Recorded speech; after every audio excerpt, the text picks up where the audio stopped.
Saya akan baca untuk kita semua, Bapak Ibu, saudara-saudara, anak-anak, pemuda yang bawa Alkitab bisa ikuti dalam hati sesuai dengan kitab yang kita bawa masing-masing. Efesus pasal 6 ayat 10 sampai dengan 20. Demikian sabda firman Tuhan. Perlengkapan rohani. Akhirnya hendaklah kamu kuat di dalam Tuhan, di dalam kekuatan kuasanya. Kenakanlah seluruh perlengkapan senjata Allah, supaya kamu dapat bertahan melawan tipu muslihat iblis. Karena perjuangan kita bukanlah melawan darah dan daging, tapi melawan pemerintah-pemerintah, melawan penguasa-penguasa, melawan penghulu-penghulu yang gelap ini, melawan roh-roh jahat di udara. Sebab itu, ambillah seluruh perlengkapan senjata Allah, supaya kamu dapat mengadakan perlawanan pada hari yang jahat itu, dan tetap berdiri sesudah kamu menyelesaikan segala sesuatu. Jadi berdiri teguh, berikat pinggangkan kebenaran, dan berbaju sirahkan keadilan. Kakimu berkasutkan kerelaan untuk memberitakan Injil damai sejahtera. Dalam segala keadaan, pergunakanlah perisai iman. Sebab dengan perisai itu, kamu akan dapat memadamkan semua panah api dari si jahat. Dan terimalah ketopong keselamatan dan pedang roh, yaitu firman Allah. Dalam segala dosa dan permohonan, berdoalah setiap waktu di dalam roh, dan berjaga-jagalah di dalam doamu itu dengan permohonan yang tak putus-putus untuk segala orang kudus. Juga untuk aku, kepadaku jika aku membuka mulutku, dikurniakan perkataan yang benar, agar dengan keberanian aku memberitakan rahasia Injil yang kulayani sebagai utusan yang dipenjarakan. Berdoalah supaya dengan keberanian aku menyatakannya bagaimana seharusnya aku berbicara. Sampai di sini jauhnya pembacaan firman Tuhan. Pujian kepada Kristus kekal selama-lamanya. Haleluya. Haleluya. Haleluya. Haleluya.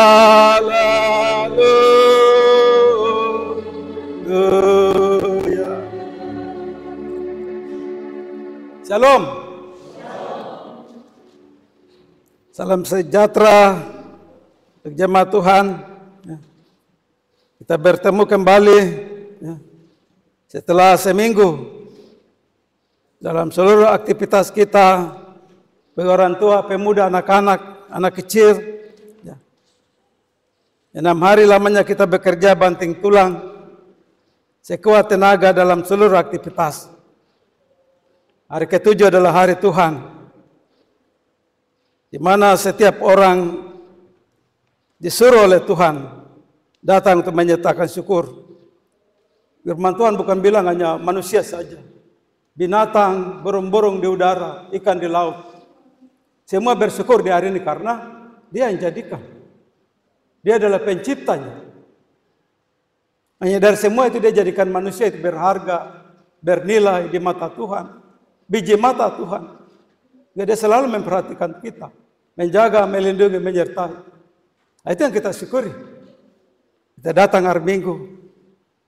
Banyak orang anggap hari Minggu itu hanya hari istirahat, dan tidur di rumah karena malam jalan panjang. Pada hari Minggu kita datang untuk mengucap syukur. Siapa yang kasih saya tenaga? Siapa yang kasih saya kekuatan? Siapa yang kasih saya napas hidup? Itu yang mengajak kita untuk tidak lalai, tidak masa bodoh untuk hari Minggu. Kalau saya punya kaki bengkak, memang tidak bisa melangkah, saya tinggal. Kalau saya diberikan Tuhan masih sehat kuat, datang. Mari kita lihat pembacaan firman Tuhan minggu ini. Pembacaan firman Tuhan ini indah sekali untuk menolong orang Kristen. Bagaimana menjalani kehidupan di dunia ini. Dunia yang penuh dengan pencobaan. Dunia yang penuh dengan tantangan. Dunia yang penuh dengan bujukan dan rayuan. Dunia yang penuh dengan ilmu-ilmu sihir. Kekuatan-kekuatan alam. Firman hari ini menolong kita, orang tua, anak-anak, untuk kita pegang dan kita melakukan. Bapak, tema sentral yang diberikan adalah beriman teguh dalam menghadapi pencobaan. Beriman teguh dalam menghadapi pencobaan. Paulus tulis surat ini di tahun 53, surat Efesus, Masehi, ya, setelah Yesus naik ke surga. Dan pemberitaan Injil mulai keluar dari Yerusalem ke seluruh penjuru, terutama di daerah Asia, Eropa, Afrika. Tulis di tahun 53. Sedangkan surat ini dikirim pada tahun 60 sampai 62, waktu Paulus ada di dalam penjara di kota Roma. Ya. Itu bisa kita lihat dalam Kisah Para Rasul pasal 19 ayat 10. Ya. Paulus tulis surat ini, ya. Bagaimana yang di ibadah kunci bulan saya bilang, mulutnya tidak bisa berhenti untuk memberitakan firman. 1 Korintus pasal 9, ya, ayat 16. Celakalah aku kalau aku tidak memberitakan firman Tuhan. Aku tidak memberitakan Injil. Tuhan lebih baik kau potong lidah saya, menyumpahi dirinya, mengutuk dirinya. Makanya dalam penjara tetap. Tidak bisa keluar penjara, tapi dalam penjara tetap dia tulis surat. Kirim ke jemaat-jemaat. Termasuk pembacaan hari ini. Dia kirim ke Kolose. Kolose waktu itu adalah, di zaman Paulus adalah sebuah kota yang gemerlap.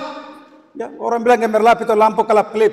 Kota yang begitu ramai dengan segala macam bujukan, rayuan. Ya, kenikmatan dunia.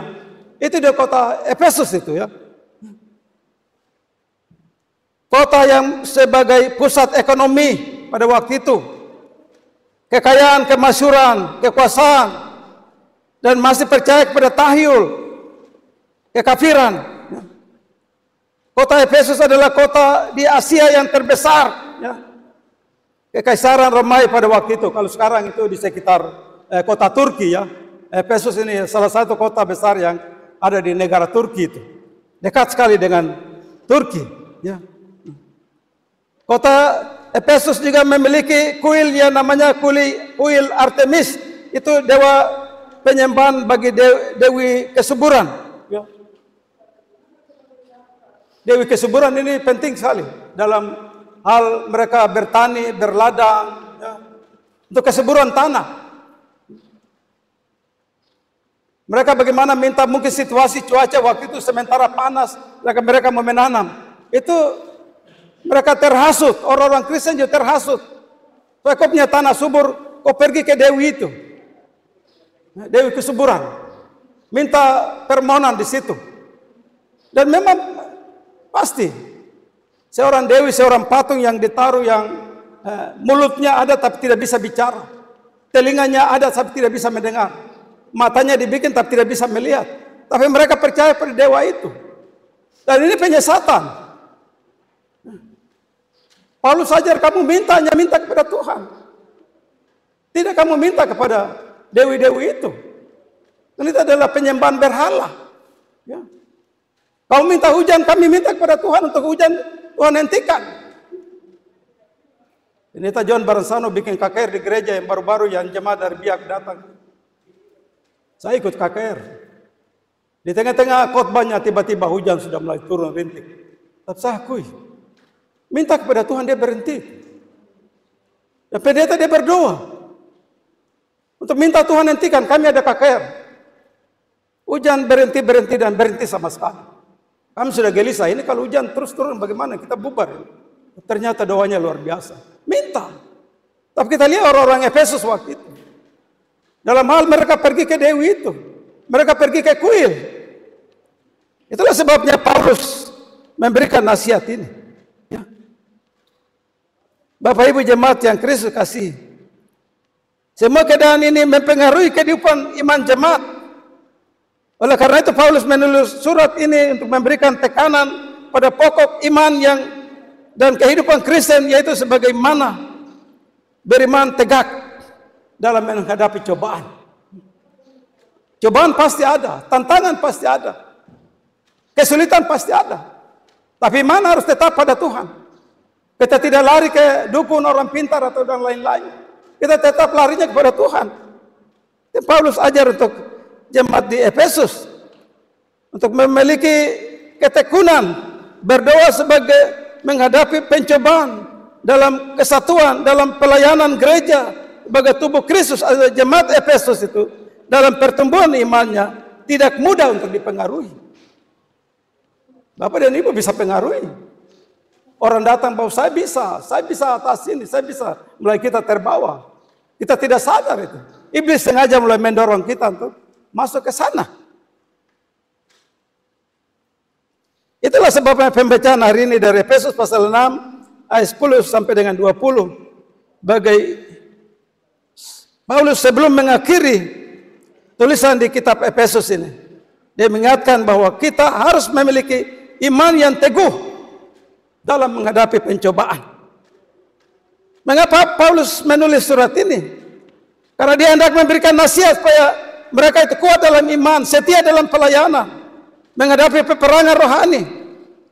Paulus menekankan bahwa bukan melawan musuh manusia, melainkan kekuatan-kekuatan rohani. Ilmu-ilmu gaib. Tuh di Jaipura aman ya. Tuh saudara-saudara itu di Waropen, di Mor Mambor, itu suangki terbang. Dan hal-hal ini yang ditakutkan seperti begini. Wandame. Saya kemarin pergi waktu ikut sidang sinode di Maitopo kampung. Waduh, orang bilang sekali, akhirnya kita tiap hari itu hidup dalam doa. Pak Tuhan, di mana kita tinggal malam tidur, Tuhan jaga. Kalau tidak suangki dia bisa masuk, dia terbang. Orang bilang suangki itu tahu. Kalau kau minum teh itu minum habis, jangan taruh nanti kau bilang sebentar kau pergi baru kau datang minum. Itu suangki sudah masuk, dia sudah jamah sesuatu di situ. Orang tidak lihat, dia angin seperti roh yang melayang. Ini yang jemaat di Efesus itu waktu itu seperti begitu, guna-guna ilmu-ilmu sihir. Bisa matahari berjalan, bisa bulan jalan, bisa bintang-bintang jalan, dan orang percaya pada ilmu-ilmu itu. Mereka sudah tidak percaya pada Tuhan. Itulah sebabnya Tuhan membutuhkan perlengkapan rohani. Perlengkapan rohani itu ada dalam diri kita. Cara berpikir kita. Bisa dalam cara berpikir kita, iblis sengaja dia masuk, mengalihkan perhatian kita. Bisa. Ya. Dulu di gereja dengar firman Tuhan, tapi iblis arahkan, sebentar siang saya ada ke Pantai Besi. Bisa, jadi lihat ke sini, tapi pikiran itu ke tempat lain. Bisa. Cara kerja iblis begitu. Bapak Ibu jemaat yang Tuhan Yesus Kristus kasih. Itulah sebabnya kita lihat dalam pembacaan ini ya. Mengapa Paulus menulis surat ini? Mengapa di bagian pertama dia mulai dengan akhirnya? Akhirnya bukan suatu kesimpulan. Akhirnya ada sebuah pengertian terjemahan dari Paulus, artinya kata ini bukan sebuah kesimpulan tapi menjelaskan apa yang akan terjadi sejak atau dari saat ini. Tahun depan, 5 tahun ke depan, apa yang akan terjadi? Paulus bilang bahwa kita ada di zaman antara kedatangan Yesus dengan sedang menantikan Tuhan datang. Saat kedatangan Yesus sudah lewat. Dan kita ada di dunia yang sudah tua. Di dalam dunia yang sudah tua itu, medan peperangan itu ada dalam kehidupan kita. Kalau kita tidak mempunyai iman yang kuat, kita terjebak dengan medan peperangan ini. Kita terjebak dengan bujuan dan rayuan. Kita terjebak dengan orang-orang sihir. Kita terjebak dengan orang-orang yang bisa menolong orang dengan dia punya ilmu-ilmu gaib. Dukun-dukun palsu. Kita ada di situ. Itulah sebabnya apa yang kita lakukan di tengah dunia yang tua, dunia yang sedang kita menantikan kapan Tuhan datang. Orang di bangsa Amerika di lain sana, dia sudah tidak berbicara tentang kedatangan Tuhan. Karena Tuhan itu pasti datang. Dan seluruh pemberitaan dalam gereja itu tentang bagaimana berjaga-jaga dan bernanti-nanti. Tuhan pasti datang. Entah di masa saya masih hidup, nanti di keturunan saya ketiga, keempat, tapi yang penting saya selalu tiap hari itu berjaga dan bernanti-nanti. Waspada, sadar. Itulah sebabnya kita lihat Paulus menyuruh menggambarkan firman ini karena dia lihat tentara Romawi. Mereka untuk pergi berperang itu dilengkapi dengan senjata-senjata yang luar biasa. Bukan pegang senjata saja, tapi seluruh tubuh mereka tutup dengan baju sirah, ketopong, ikat pinggang, perisai. Dilengkapi itu. Paulus bilang kalau tentara Romawi bisa dilengkapi sehingga dalam peperangan dia bisa bertahan, kenapa orang Kristen juga dilengkapi dengan perlengkapan senjata Allah. Di tengah-tengah dunia yang sudah tua. Kalau kita tidak diperlengkapi dengan segala senjata-senjata kebenaran dari Allah itu, kita terjebak. Kita jatuh. Hidup yang rusak nanti. Itulah sebabnya kita lihat. Nasihat Paulus adalah kita harus, kenapa judul ini diberikan, kita harus pakai perlengkapan rohani. Pakai perlengkapan dari Allah. Kalau seorang tentara Romawi bisa pakai alat-alat kelengkapan saja selama dari ancaman musuh, harus dia pakai. Kita juga harus pakai perlengkapan senjata Allah. Itulah sebabnya kita lihat di ayat 10 dan 13. Orang percaya harus kuat di dalam Tuhan. Tengah-tengah dunia sudah tua. Ada 3 hal di ayat 13 dan 14. Hendaklah kamu kuat di dalam Tuhan, dalam kekuatan kuasanya, seperti seorang prajurit yang kuat untuk berperang. Kita juga begitu. Kalau kita tidak kuat, maka kita akan hancur, kita akan jatuh, kita akan terjebak. Paulus minta orang Efesus kuat, dan Paulus juga minta lewat firman ini kita kuat. Orang tua sampai anak-anak, pemuda, kita tinggal di kota Jayapura ini. Kita tinggal di tengah-tengah segala kemajemukan. Kita tinggal di tengah-tengah semua tawaran yang ada di kota ini. Kenakanlah seluruh perlengkapan senjata Allah. 6 perlengkapan senjata yang kita pakai untuk di tengah-tengah dunia yang sudah tua. Ketopong keselamatan. Pasukan Romawi berfungsi untuk sebagai pelindung kepala. Itu ketopong yang dia pakai tutupin kepala itu kuat sekali. Pukul dengan kayu dia tidak pecah. Potong dengan parang dia tidak putus. Kecuali dijelaskan, kecuali kapak yang besar baru dia bisa pecah. Jadi kuat sekali. Para musuh kalau di ketenteraan, musuh sasaran utama adalah kepala. Kalau peluru kena kepala mati dengan jantung, dada. Makanya mereka selalu ketopong pakai dan tameng perisai itu untuk jaga dada. Jadi kita lihat di pasukan-pasukan selain itu dia punya baju walaupun berat tapi dia pakai karena untuk menjaga keamanan tubuh, baik belakang maupun depan. Peluru dari mana orang tembak dia pukul di situ karena alatnya memang sudah dirancang begitu, tidak akan tembus. Dan ini yang mereka pakai. Perisai imam, penutup melindung apapun yang dari belakang atau depan. Ikat pinggang kebenaran. Ikat pinggang yang kita pakai kebenaran. Orang pakai pakaian celana seorang laki-laki yang badan poro besar, ya. Kalau hanya kosong saja dia celana bisa jatuh. Satu-satunya bisa dia pakai ikat pinggang supaya bisa tahan dia punya perut. Ikat pinggang melambangkan kebenaran. Kebenaran yang seperti apa? Hidup yang benar, kaki melangkah yang benar, tangan bekerja yang benar, mulut berbicara yang benar. Semua untuk kemuliaan Tuhan. Kalau kita tidak menguasai arti dari kebenaran, kita hanya asal-asal saja. Di mana kita senang melangkah, kita pergi ke situ. Tapi kalau kebenaran ini ada, di mana saya melangkah, saya tahu tempat mana yang saya bisa melangkah. Di mana saya bekerja, saya tahu apa yang saya bisa bekerja. Sehingga saya tidak terjebak dengan bujukan rayuan.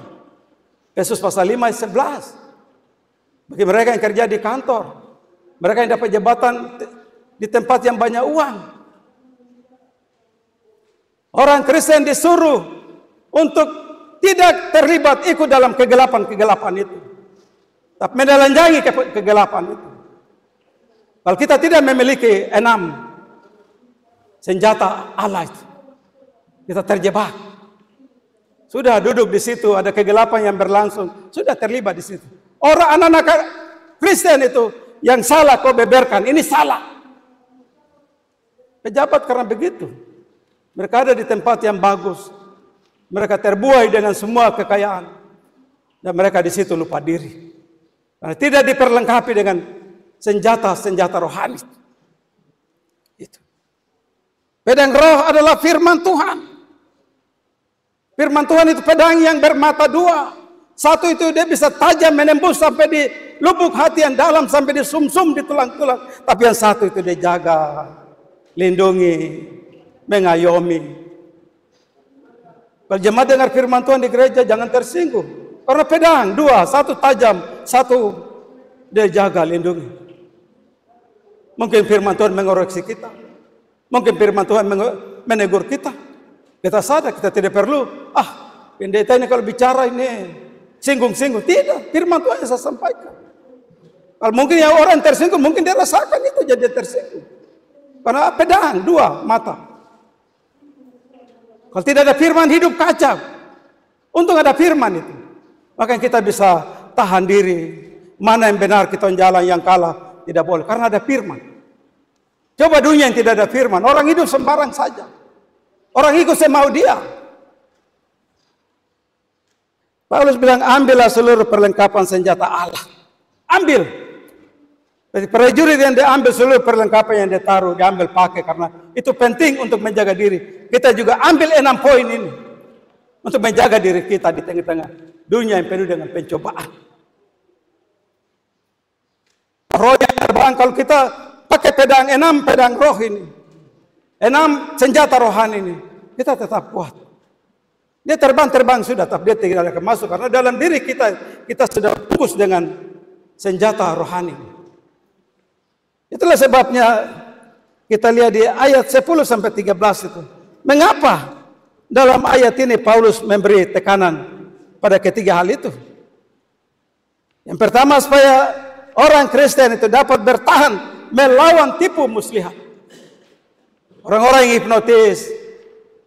Tapi kalau kita kuasai diri kita dengan 6 senjata rohani, dia datang hipnotis kita tidak bisa. Saya punya anak perempuan itu, mungkin dia punya karunia itu ya.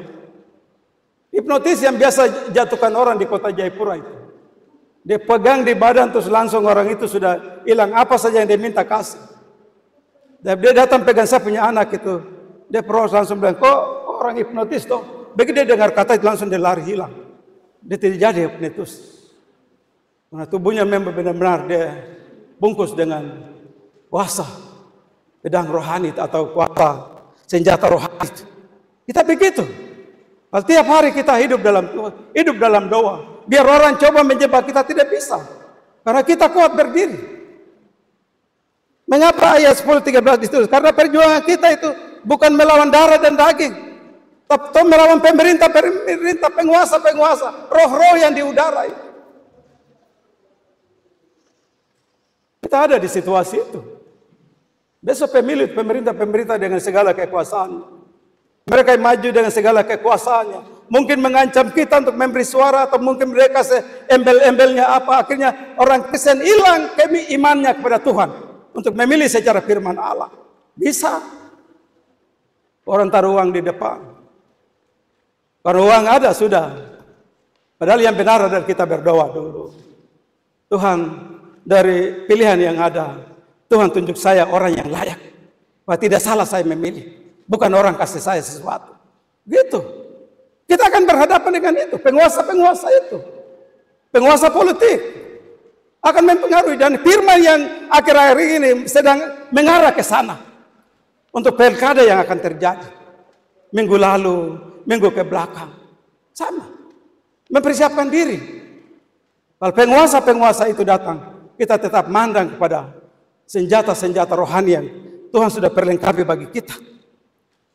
Jadi kesaksian utama dari ayat 10-13 adalah Tuhan harus menjadi sumber kekuatan bagi manusia untuk bertahan hidup di dunia dengan melawan iblis dengan segala ajaran sesatnya.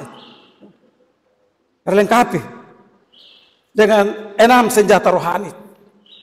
Apa 6 senjata rohani bagi bangsa prajurit-prajurit Romawi? Ikat pinggang, kedua baju sirah dia pakai, habis itu kasut. Mereka tidak bisa pakai sepatu tinggi, kasut. Seperti sendal yang ada tali-talinya ikat. Ringan kalau dia bergerak, lari kemana karena pakai kasut. Menolong dia. Perisai, topeng, atau polisi kalau jalan ada tameng di depan. Itu yang namanya perisai. Kalau orang lempar batu, orang lempar benda tajam, tameng itu yang tangkis. Itu perisai, iman. Kepercayaan kita kepada Tuhan, segala cobaan datang, iman yang ditangkis. Karena kita tetap percayanya kepada Tuhan. Ya. Itulah sebabnya di ayat 14-15 Paulus menasihati jemaat di Efesus berdiri tegak dan mengenakan perlengkapan senjata Allah. Bukan duduk, berdiri. Seperti tentara dia berdiri, kamu orang Kristen berdiri tegak. Dengan menggunakan segala 6 perlengkapan itu, yaitu kebenaran, keadilan, kerelaan untuk memberitakan damai sejahtera, iman, dan keselamatan, dan firman Allah. 6 ini kita pegang. Bapak Ibu Saudara pulang itu, baca ulang 6 senjata rohani di tengah-tengah dunia yang sudah tua itu. Itu yang Tuhan kasih untuk kita. 6 perlengkapan. Dengan demikian ayat-ayat ini menegaskan bahwa kalau mengenakan perlengkapan senjata Allah, maka jemaat di Efesus atau jemaat di Rayon APO itu harus berdiri tegak, mengikat pinggang kebenaran dan berbaju sirah keadilan, berkasut kerelaan untuk memberitakan damai. Mulai dari dalam rumah, kalau kita pakai kasut itu, di dalam rumah tiap hari itu damai sejahtera yang ada. Bukan suami istri baku ribut tiap hari, bukan tiap hari baku ribut dengan anak-anak, tapi damai sejahtera itu hadir di situ, kerelaan untuk memberitakan damai sejahtera Allah itu di tengah-tengah jemaat itu. Kita lihat di ayat 16-17, gunakan perisai iman dan ketopon keselamatan, yaitu firman Allah yang saya sudah jelaskan. Dunia kalau tanpa orang Kristen, kalau tanpa firman Allah, kacau balau. Dia lakukan apa semau dia, sudah tidak ada yang mengatur dia. Akhirnya jalan terakhirnya adalah kehancuran. Untung kita ada firman.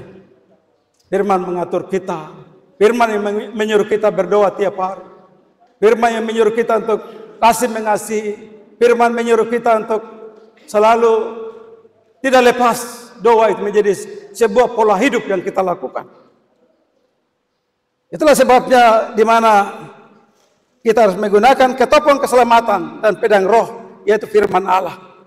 Yeskel tulis dalam Yeskel 13 ayat 13. Tanpa firman Allah, hidup kita akan kehilangan arah, sesat dan berjalan salah. Ya. Yeskel tulis itu. Tanpa firman Allah, kita tersesat. Siapa yang mengatur kita lagi? Itu. Di ayat 18, Paulus menasihati kita untuk berdoa dan berjaga-jaga. Ini penting Bapak Saudara. Berdoa dan berjaga-jaga tiap hari tanpa putus-putus. Ya. Yang harus kita lakukan itu. Pagi, siang, malam. Baca Alkitab. Orang Kristen bukan datang nanti ikut ibadah baru pendeta bilang dari mimbar baru baca Alkitab. Tiap hari. Tidak perlu baca dari Kejadian sampai Maliaki sampai itu. 1 ayat 1 hari saja. Baca terus merenungkan apa?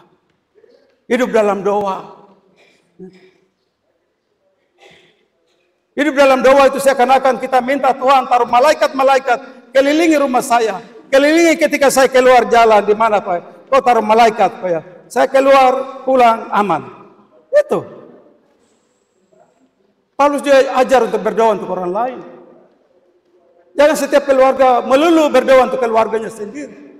Tuhan tidak mau dengar doa yang hanya ingat diri sendiri. Yang Tuhan mau saya tinggal, tapi saya berdoa tetangga yang di sebelah, janda dengan anak-anaknya, duda dengan anak-anaknya, anak-anak yatim piatu, orang-orang yang hidup dalam kegelapan, pemerintah bangsa dan negara, penguasa-penguasa. Saya berdoa supaya Tuhan jaga mereka. Setelah saya berdoa untuk semua hal, orang banyak berterakhir, ibu jari kelingking. Tuhan, kami sendiri dalam keluarga juga ada pergumulan. Sahabat, kami punya pergumulan terakhir kali. Tuhan mau doa yang seperti itu. Bukan doa ingat diri sendiri dulu. Semua kita berdoa dulu, terakhir baru saya dengan keluarga. Ini ajaran. Kita pulang dan lakukan seperti begitu. Coba saja lakukan begitu. Bukan dia buka tingkap langit, mencurahkan segala berkat karena cara hidup kita. Berdoa untuk orang lain. Di bagian terakhir Paulus bilang, kamu jemaat juga berdoa untuk saya. Saya kuat melayani. Saya kuat diberi keberanian supaya saya bisa mengalahkan segala kekuasaan-kekuasaan pemerintahan itu. Paulus minta jemaat. Paulus bilang, saya sendiri juga bisa berdoa untuk diri saya sendiri, tapi saya mau jemaat kamu berdoa untuk saya. Kamu mendukung saya. Ketika seorang pendeta berdoa untuk jemaat, syukur ada bapak ibu jemaat pulang di rumah terus malam tidur. Tuhan berkati pendeta Tir supaya dia setia melayani. Tuhan berkati tumpu majelis di APO ini. Kasih dorang kekuatan, hikmat, marifat, sehat kuat supaya dorang melayani kawanan domba ini. Ada jemaat, syukur di antara bapak saudara kalau berdoa untuk hamba Tuhan. Paulus minta, saya sendiri tidak bisa. Topangan dari jemaat supaya saya kuat untuk melayani. Hikmat dia kasih. Dan itu doa mengajarkan kita. Berdoa untuk hamba-hamba Tuhan. Pendeta-pendeta semua berdoa. Pendeta semas kita berdoa. Ini hal yang harus kita belajar dari pembacaan ini. Apa yang menjadi penerapan firman Tuhan hari ini? Pertama, di tengah-tengah perkembangan zaman perjuangan iman di masa ini, iblis dan kekuatan muslihat iblis terus hadir menghancurkan umat Allah. Ini yang dikatakan bukan melawan darah dan daging, tapi pemerintah-pemerintah, penguasa-penguasa, penghulu-penghulu. Saya setuju tadi malam dalam ibadah tutup pusbu pendeta Franz Kamis bilang benar. Sekarang iblis tidak ada di rumah-rumah barbar, rumah-rumah prostitusi, pantai-pantai holtekan, pantai-pantai besti, tempat sunyi yang orang duduk. Dia sudah tidak ada di situ. Rumah-rumah yang orang judi, iblis sudah tidak ada di situ karena dia sudah memenangkan tempat-tempat itu. Dan orang-orang yang mengunjungi tempat itu adalah orang-orang yang sudah dijeratkan oleh iblis. Sekarang iblis masuk di gereja. Dia mulai mengalihkan perhatian. Ibadah jalan, orang main HP. Kita tidak sadar itu, iblis itu. Ada baca pesan-pesan. Di gereja besar begitu. Yang duduk di belakang-belakang, yang duduk di atas. Don't duduk hanya main HP, tidak dengar firman itu. Kita tidak sadar sengaja iblis mulai masuk. Mengambil alih perhatian. Ibadah-ibadah keluarga. Ibadah sedang mulai, ada yang duduk di belakang-belakang cerita-cerita, macam tidak punya, ini begitu. Mereka tidak sadar itu, iblis mengalihkan perhatian. Iblis dia tahu, akhir hidup dia akan ditenggelamkan di lautan api, dia akan mati. Tapi iblis bilang, saya tidak bisa mati sendiri, saya mau menjebak banyak orang Kristen supaya mereka bersama-sama dengan waktu dunia yang terakhir, kami semua ditenggelamkan di lautan api. Kadang-kadang kita tidak sadar itu. Iblis sekarang mencari jiwa-jiwa itu untuk menjerat mereka itu. Sebab itu ayat firman hari ini 6 hal ini: kebenaran, keadilan, kerelaan, memberitakan damai sejahtera, iman, keselamatan, firman Allah. Seorang prajurit yang melengkapi dirinya dengan ikat pinggang, baju sirah, kasut, perisai, ketopong, pedang. Begitu juga kita melengkapi diri dengan 6 hal ini untuk kita bawa pulang dan kita melakukan di tengah-tengah dunia yang sudah tua ini. Kita kalahkan kota Jayapura. Ganja, narkoba, ekstasi, seks bebas, miras, pemabukan. Kita pegang 6 hal ini, kita tidak terjebak. Biar saya ada di daerah itu, tapi saya tidak ikut masuk di situ. Karena 6 hal ini melindungi saya untuk tidak bisa terjebak. Mari. Pilkada sudah ada di ambang pintu. Jangan kita terjebak. Kekuasaan pemerintah-pemerintah dengan segala macam hal. Kita lakukan memberi menurut orang Kristen yang diajar tentang firman Tuhan. Mari kita juga memegang 6 hal ini penting sekali. Di tengah-tengah di mana saja kita berjalan melangkah. Di tengah-tengah kota Jayapura. Saudara tidak rugi ketika 6 hal yang kita pegang. Ya. Kebenaran, keadilan. Biar orang lain tidak adil dalam kehidupan mereka. Biar pimpinan-pimpinan penguasa tidak adil dalam kebijakan mereka. Tapi orang Kristen tetap adil. Melayani dari bawah itu dengan keadilan. Itu maksud dari firman Tuhan. Ya. Memiliki iman yang kokoh. Ada jemaat kita itu. Berdoa dalam rumah sendiri terjadi. Datang ke pendeta di gereja. Pendeta saya ada masalah bikin berdoa. Pendeta berdoa juga tidak jadi. Dia lari ke hamba-hamba lain lagi. Hamba lain terjadi sudah dia lari. Ada dukung ada di mana. Kita terjebak di situ. Andalkan Tuhan dalam kehidupan kita. Percaya Tuhan. Dan Dia adalah segala-galanya bagi kita. Sebab itu mari. 6 hal ini kita bawa pulang lakukan. Pulang dan baca ulang-ulang. Karena iblis ada di tengah-tengah kita. Menjebak kita dengan segala cara. Ya. Iblis akan membawa kita supaya kita jatuh dalam kehancuran. Orang tua ajar anak-anak. Doa itu penting sekali dalam kehidupan kita.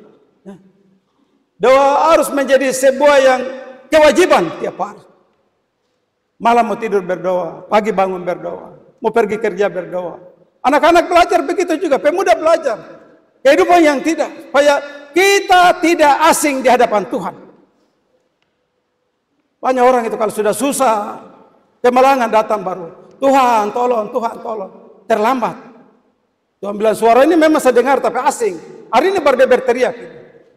Tapi ketika tiap hari kita hidup dalam doa, satu kali saja kita berteriak, Tuhan langsung dengar itu. Itu harus kita percaya. Mari Bapak Saudara, kiranya nasihat Rasul Paulus ini kita lakukan dalam kehidupan kita. Di tengah-tengah dunia yang sudah tua, sebab ingat, kita ada di tengah-tengah situasi dulu yang Yesus datang dengan situasi yang kita sedang menantikan. Sedang kita menantikan segala hal yang orang Romawi, ya, orang Efesus itu akan ada di situasi itu. Tapi kalau kita pegang 6 hal ini, kita kuat berdiri di tengah-tengah dunia, di tengah-tengah jemaat kita. Walaupun orang tawarkan apa di lingkungan kita, tapi kita tetap berdiri karena 6 hal ini membungkus kita, membungkus orang tua, membungkus pemuda, membungkus anak-anak, membungkus orang-orang yang percaya sehingga dia berdiri tegak, tidak pernah jatuh. Tuhan memberkati kita dengan firman-Nya. Amin.